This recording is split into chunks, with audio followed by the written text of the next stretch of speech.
On raconte que Lucrèce était en relation avec son frère César, mais selon son mari, la vérité était encore plus sombre. Séductrice, intrigante, empoisonneuse, tels sont les mots utilisés pour décrire Lucrèce Borgia, l'une des enfants scandaleux du pape Alexandre XVI. Bien que Lucrèce ne soit connue comme une femme fatale de la Renaissance, lorsque l'on écarte les rumeurs et les mythes, la vérité est bien plus complexe. Voici l'incroyable histoire de Lucrèce Borgia. Lucrèce Borgia est née le 18 avril 1480. À cette époque, son père était le cardinal Rodrigue Borgia, pas encore pape Alexandre VI. Bien sûr, les hommes d'église étaient censés être célibataires, mais cela n'empêchait guère Rodrigue d'avoir de nombreux enfants avec la mère de Lucrèce, ainsi qu'avec plusieurs autres femmes. Il y a beaucoup de rumeurs sur les exploits de femmes fatales de Lucrèce Borgia, mais peu sont aussi perfides que celle-ci. Selon la légende, le bijou préféré de Lucrèce était une bague spéciale. Elle semblait être un simple bijou, jusqu'à ce qu'on découvre qu'elle contenait une cavité secrète. Apparemment, Lucrèce l'utilisait pour empoisonner les boissons de ses ennemis. Lucrèce était considérée comme une grande beauté, mais elle apprendrait que la beauté pouvait être une arme à double tranchant. À l'âge de 13 ans, Lucrèce s'est mariée après 2 fiançailles ratées. L'époux était Giovanni Sforza, et le couple s'est uni le 12 juin 1493. Le mari de Lucrèce avait 14 ans de plus qu'elle. Lucrèce, âgée de 13 ans, avait peu en commun avec son premier mari, Giovanni Sforza, de 27 ans. Après seulement 4 ans de malheur mutuel, le couple mal assorti s'accusa mutuellement de mauvaise conduite. C'était l'équivalent, à la Renaissance, de différences irréconciliables. Bien sûr, cette discorde était politiquement opportune pour les Borgia. Peu après le mariage de Lucrèce, le besoin d'une alliance avec la famille Sforza s'est éteint. Avec la famille de Lucrèce et les Sforza à couteau tirés dans un conflit majeur avec le roi de France, il ne fallut pas longtemps pour que le couple s'achemine vers un scandaleux annullement. Lucrèce se forgeait rapidement une réputation de nouvelle faiseuse de troubles en Italie. Dans un retournement choquant, les Borgia planifièrent d'assassiner leur gendre, devenu inutile, et ils l'auraient fait si Lucrèce, cette trouble faite, ne s'en était pas mêlée. Apparemment, elle eut vent du complot de sa famille et avertit Sforza de quitter Rome. Mais dans une autre version de l'histoire, Lucrèce ne veut pas sauver son mari. Elle complote activement avec sa famille pour se débarrasser de lui. Après que la famille de son épouse l'eut littéralement menacée de mort, Sforza pensa soudain que l'annulation semblait être une assez bonne idée. Il avait juste une condition. Il voulait conserver la dot de Lucrèce. Cela convenait assez bien aux Borgia.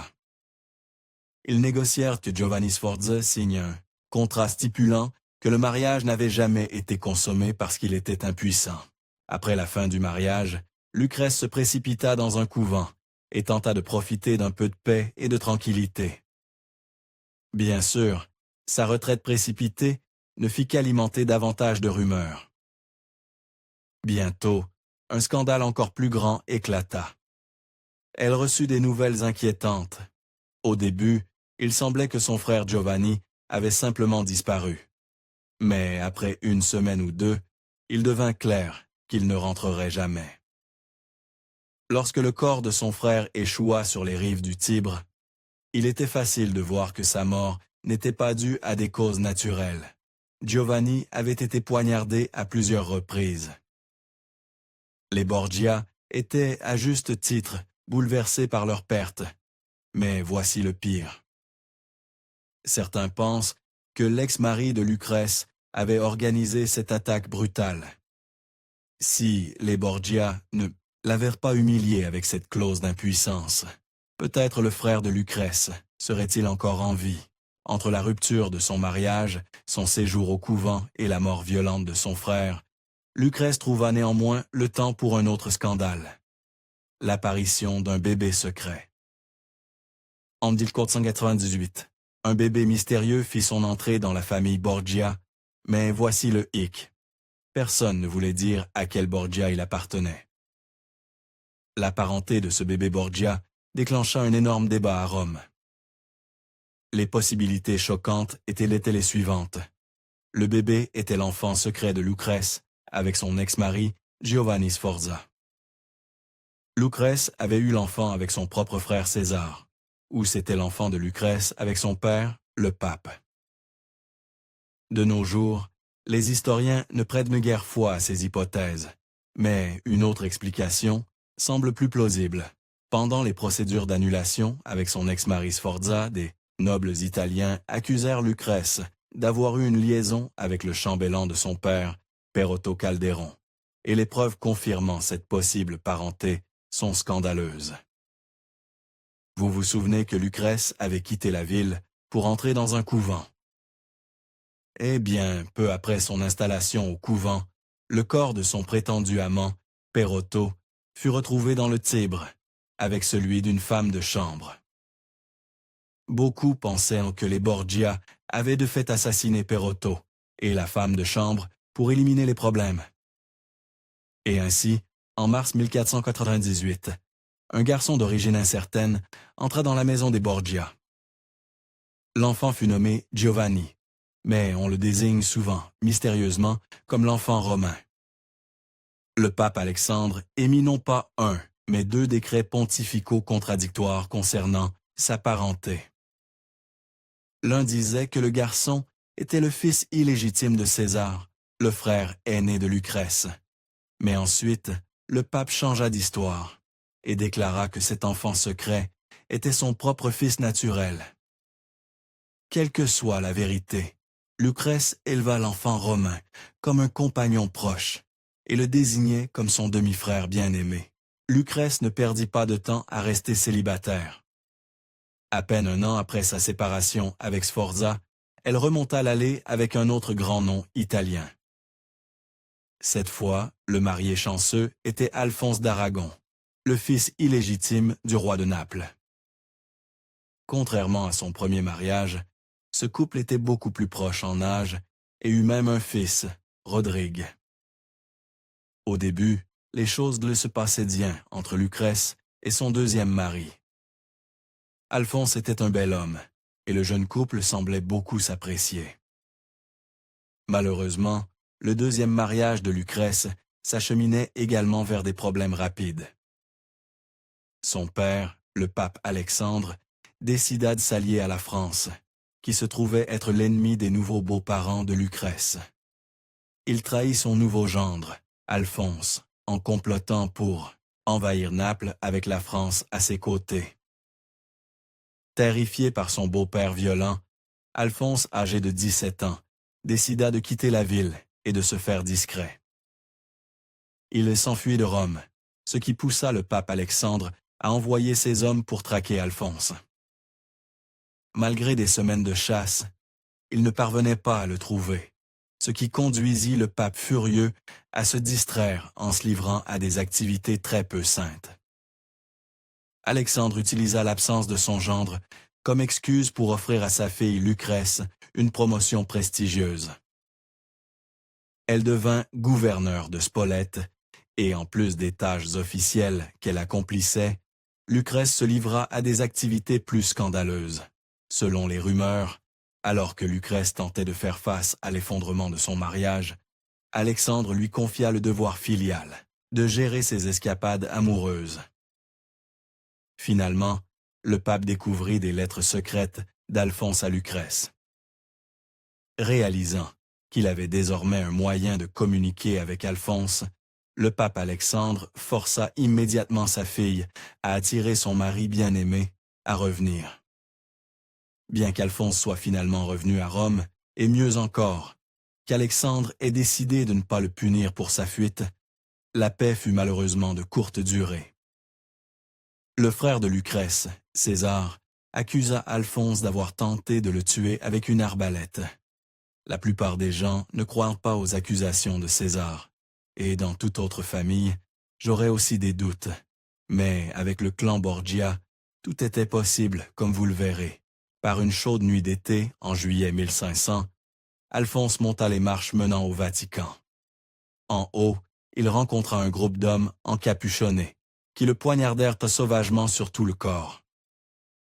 Alors qu'Alphonse s'effondrait au sol, les assassins tentèrent de le capturer, mais des hommes le firent rapidement disparaître dans un endroit proche.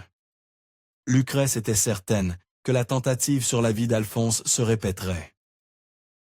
Pour protéger son mari, elle préparait personnellement tous ses repas pour s'assurer que personne ne puisse l'empoisonner.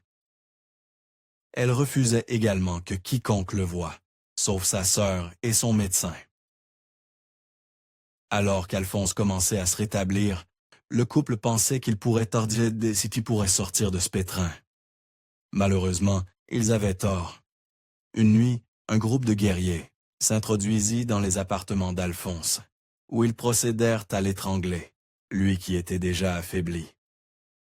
Après cette attaque, Alphonse mourut. Il n'avait que 19 ans. Pendant des siècles, les gens ont débattu de qui avait ordonné l'assassinat d'Alphonse. De la famille rivale, Orsini à l'oncle perfide d'Alphonse, les historiens ont proposé de nombreux suspects, mais des preuves assez convaincantes pointent vers une personne en particulier, César Borgia, le frère de Lucrèce. Non seulement il était allié aux ennemis d'Alphonse, les Français, mais lui et le principal assassin d'Alphonse étaient de vieux amis. Selon la légende, César Borgia organisa les deux attaques contre Alphonse d'Aragon, et il ne se gênait pas pour revendiquer la responsabilité de ces actes cruels. Apparemment, après l'échec de la première tentative sur les marches du Vatican, César s'approcha d'Alphonse et murmura que ce qui n'était pas arrivé au déjeuner pourrait encore arriver au dîner. Lorsque la nouvelle du sort brutal d'Alphonse se répandit, le peuple romain commença immédiatement à colporter des ragots sur le drame derrière sa mort. Grâce aux rumeurs propagées par l'ex-mari de Lucrèce, Sforza, les gens crurent en l'option la plus scandaleuse possible. César avait tué Alphonse parce qu'il était follement jaloux qu'il ait épousé sa sœur. Pire encore, les gens pensaient aussi que Lucrèce avait aidé à planifier l'attaque. En réalité, Lucrèce était totalement dévastée par la perte de son deuxième mari. Lorsqu'elle signait des lettres en tant que veuve, elle changeait même son nom, se qualifiant de la princesse la plus malheureuse de Salerne.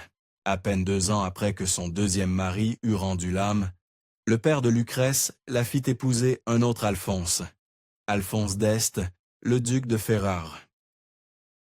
Pour sa part, Lucrèce n'était pas intéressée à se remarier. Quand son père aborda l'idée d'un nouveau mariage, Lucrèce le repoussa, disant amèrement que ses maris avaient la fâcheuse habitude d'être très malchanceux. Le futur beau-père de Lucrèce était, à juste titre, également réticent à marier son héritier à la veuve la plus scandaleuse de Rome. Après tout, les 2 précédents mariages de Lucrèce s'étaient terminés par une déclaration d'impuissance et un meurtre. La réticence du duc conduisit le pape Alexandre à prendre les choses en main. Alexandre laissa entendre que la famille d'Este pourrait bien perdre ses terres. Il adoucit l'affaire, avec une grosse dot et un poste confortable dans l'Église pour son nouveau gendre. Oh, et il fit aussi littéralement écrire au roi de France, pour dire au duc de faire ce que le pape ordonnait. Sans surprise, le couple se maria en 1502. Le mariage entre Lucrèce et Alphonse d'Este fut très réussi et aurait connu un début torride. Selon un récit, lors de leur nuit de noces, ils firent l'amour 3 fois. Comment le savons-nous? Apparemment, la belle-sœur indiscrète de Lucrèce, Isabelle, engagea un espion pour observer les jeunes mariés. La Renaissance était vraiment une époque très différente. Lucrèce semblait vraiment aimer son 3e mari, mais pour l'épouser, elle dut faire un énorme sacrifice. Avant de remonter l'allée, Lucrèce dut se déclarer vierge. Mais attendez, n'avait-elle pas déjà un enfant avec son 2e mari? C'est exact. Lucrèce dut abandonner la garde de son cher bambin Rodrigue. Elle fit plusieurs tentatives pour récupérer la garde de son enfant, mais elles échouèrent toutes. La mère et le fils ne se revirent jamais. Puis le garçon contracta une maladie fatale, en 1512. Il n'avait que 12 ans. Cette perte fut terrible pour Lucrèce. Mais comme elle était vue comme la mauvaise fille de la Renaissance, les gens utilisèrent cet abandon de Rodrigue comme preuve qu'elle avait un cœur de glace. Lucrèce et son nouveau mari eurent 8 enfants, et Lucrèce put faire bien plus que répondre aux courriers de son père et organiser ses fêtes débauchées. Au lieu de cela, elle dirigea une cour impressionnante au palais de son mari. Lucrèce plongea dans son nouveau rôle de duchesse de Ferrare. En se concentrant sur la poésie et la peinture, elle passa de veuve scandaleuse à mécène des arts.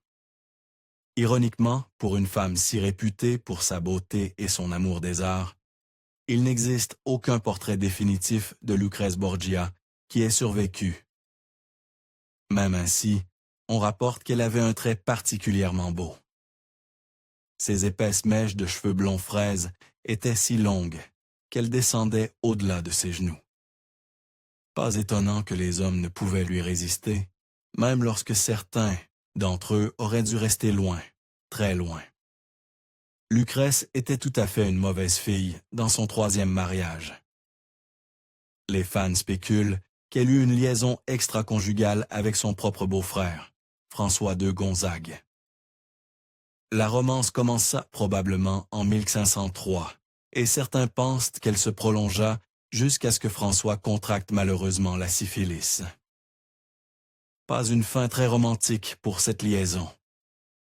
Quoi qu'il en soit, Lucrèce semblait avoir été ouvertement éprise de son petit ami pas si secret.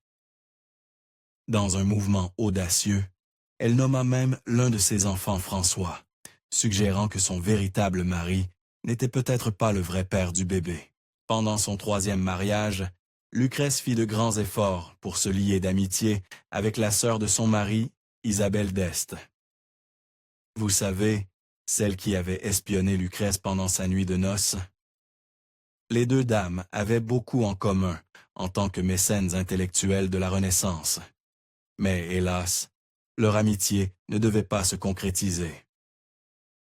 Isabelle repoussa froidement les avances de Lucrèce, la considérant comme une rivale. Lucrèce répondit par une trahison impitoyable.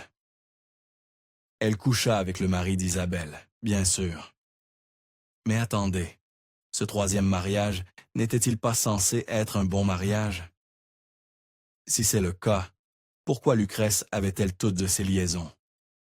Voici le problème. Le mariage de Lucrèce et Alphonse d'Este fonctionnait malgré l'étrangeté intense de son 3e mari. Quand Alphonse s'ennuyait, il ne faisait pas un puzzle ou ne lisait pas un livre. Non, il allait soit dans son usine personnelle de fabrication de canons, soit se promenait en ville, nu comme un ver, tenant 2 choses, son épée et sa virilité. Ces liaisons commencent à avoir un peu plus de sens maintenant, n'est-ce pas? Mais Lucrèce fit bien plus que d'avoir des liaisons. En plus de financer les arts, elle avait aussi un flair entrepreneurial. Elle investit intelligemment son argent dans des marais pour que les terres puissent être drainées et converties en terres agricoles. Elle réinvestit ensuite cette richesse dans des couvents et des hôpitaux. En 1503, le père de Lucrèce, Alexandre, mourut. Puis, en 1505, son frère César fut kidnappé et envoyé en prison, pour s'échapper l'année suivante et mourir au combat. Lucrèce fut en fait la dernière Borgia encore debout. Cette pauvre fille enterra ses 2 parents et tous ses frères et sœurs. À ce jour, les gens sont convaincus que Lucrèce et son frère César étaient de plus proches que des frères et sœurs ne devraient de l'être. Mais la personne qui fit cette affirmation alla bien plus loin. Vous vous souvenez du premier mari de Lucrèce, Giovanni Sforza, et comment sa famille l'avait forcé à dire qu'il ne pouvait pas performer au lit. Avant de dire adieu à la famille de son ex-femme, il leur fit un dernier cadeau d'adieu. il déclara que le pape Alexandre avait rompu son mariage avec Lucrèce pour, je cite, « avoir la liberté de s'amuser avec sa propre fille ». Évidemment, Giovanni Sforza était encore très en colère à cause de cette histoire d'impuissance. Lucrèce eut une période absolument brutale en matière d'accouchement. Tragiquement, seuls 4 de ses enfants parvinrent à atteindre l'âge adulte. Les 5 autres décédèrent en bas âge ou dans l'enfance. En 1119, Lucrèce donna naissance à son dernier enfant. Le bébé était une fille prématurée, nommée Isabelle, et malheureusement, elle mourut le même jour après un accouchement absolument brutal. Lucrèce elle-même mourut de complications postnatales, 10 jours plus tard, le 24 juin 1119. Elle n'avait que 39 ans. Lucrèce Borgia reste tristement célèbre pour sa beauté et les nombreuses rumeurs insensées sur sa vie. C'était une femme qui navigua avec succès dans le monde dangereux de la politique de la Renaissance. En fait, loin d'être simplement un pion dans les intrigues de sa famille, contre toute attente, Lucrèce parvint à exercer une influence à part entière. Merci d'avoir regardé. J'espère que vous avez apprécié cette vidéo. Veuillez aimer et vous abonner. Merci.